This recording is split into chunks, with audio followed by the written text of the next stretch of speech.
15 August 2026 શનિવારના તાજા સમાચાર. લાલ કિલ્લા પરથી વડાપ્રધાન મોદીનું સંબોધન 80મો સ્વતંત્રતા દિવસ.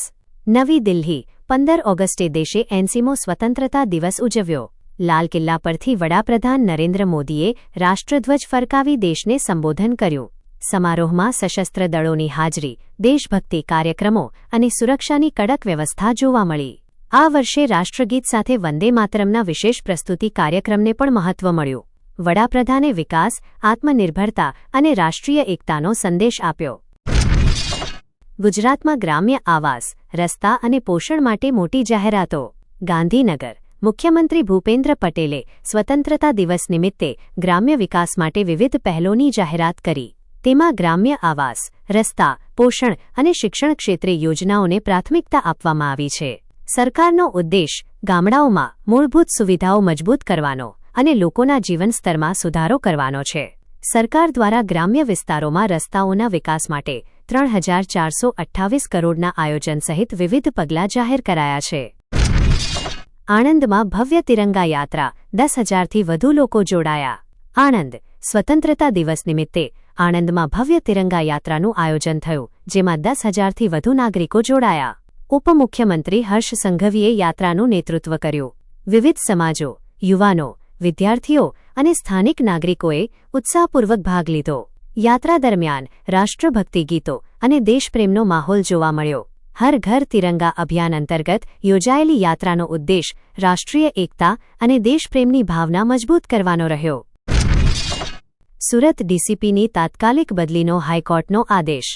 સુરત હાથકડી પહેરાવાયેલા આરોપીઓ સાથે જાહેરમાં મારપીટ અને પરેડ કરાવવાના મામલે ગુજરાત હાઈકોર્ટે સુરતના ડીસીપી રાજદીપસિંહ નકુમની તાત્કાલિક બદલીના આદેશ આપ્યા.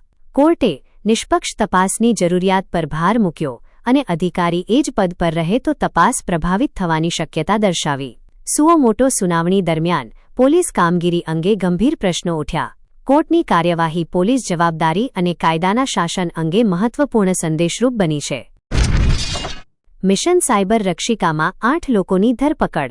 અમદાવાદ પોલીસની સાયબર ક્રાઇમ ટીમે મિશન સાયબર રક્ષિકા #સિક્યોર હર સ્પેસ હેઠળ ગુજરાત અને રાજસ્થાનમાંથી 8 લોકોની ધરપકડ કરી. તપાસમાં સાયબર સ્ટોકિંગ, ખોટી ઓળખ, ઓનલાઇન ધમકી, બ્લેકમેઇલ અને મહિલાઓને નિશાન બનાવવાના આરોપોની તપાસ ચાલી રહી છે. પોલીસ મુજબ કેટલાક આરોપીઓ સોશિયલ મીડિયા પર મહિલાઓની જાહેર પ્રોફાઇલનો ઉપયોગ કરીને સંપર્ક કરતા હતા. અભિયાનનો હેતુ મહિલાઓને ઓનલાઇન શોષણથી સુરક્ષિત કરવો અને ડિજિટલ સલામતી અંગે જાગૃતિ વધારવાનો છે.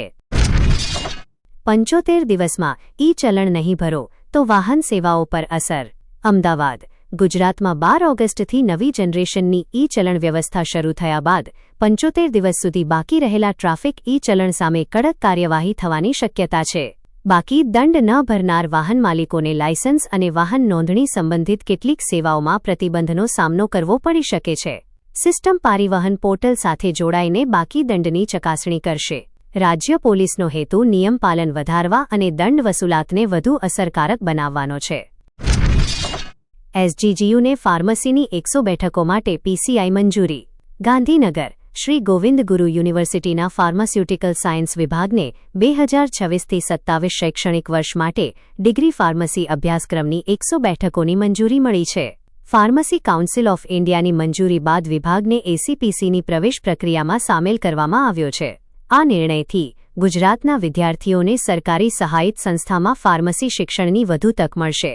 યુનિવર્સિટી, પ્રાધ્યાપકો અને વિદ્યાર્થીઓ માટે આ નિર્ણય શૈક્ષણિક રીતે મહત્વપૂર્ણ માનવામાં આવી રહ્યો છે.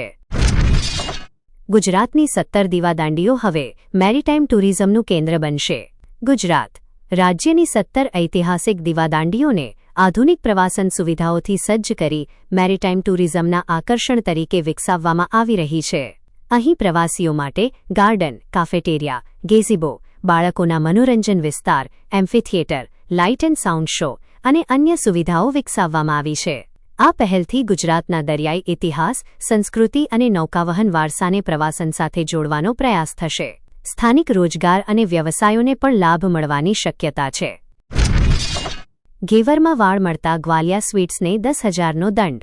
અમદાવાદ સિંધુ ભવન રોડ સ્થિત ગ્વાલિયા સ્વીટ્સમાંથી ખરીદેલા ઘેવરમાં વાળ મળ્યાની ફરિયાદ બાદ અમદાવાદ મ્યુનિસિપલ કોર્પોરેશનના આરોગ્ય અને ફૂડ સેફ્ટી વિભાગે કાર્યવાહી કરી. ગ્રાહકે ઘટનાનો વીડિયો સોશિયલ મીડિયા પર મૂક્યો અને ત્યારબાદ સત્તાવાર ફરિયાદ નોંધાઈ. એએમસીની તપાસ પછી દુકાનને 10,000નો દંડ ફટકારવામાં આવ્યો અને નોટિસ અપાઈ. ઘટનાએ શહેરમાં ખાદ્ય પદાર્થોની સ્વચ્છતા, ગુણવત્તા અને ગ્રાહક સુરક્ષા અંગે ફરી ચર્ચા જગાવી છે.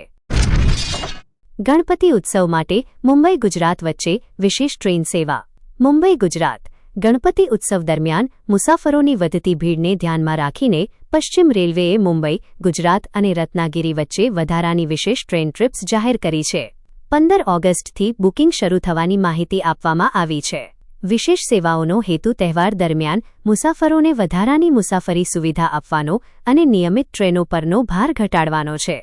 ગુજરાત સાથે જોડાયેલા મુસાફરોને તહેવારી પ્રવાસમાં રાહત મળવાની અપેક્ષા છે.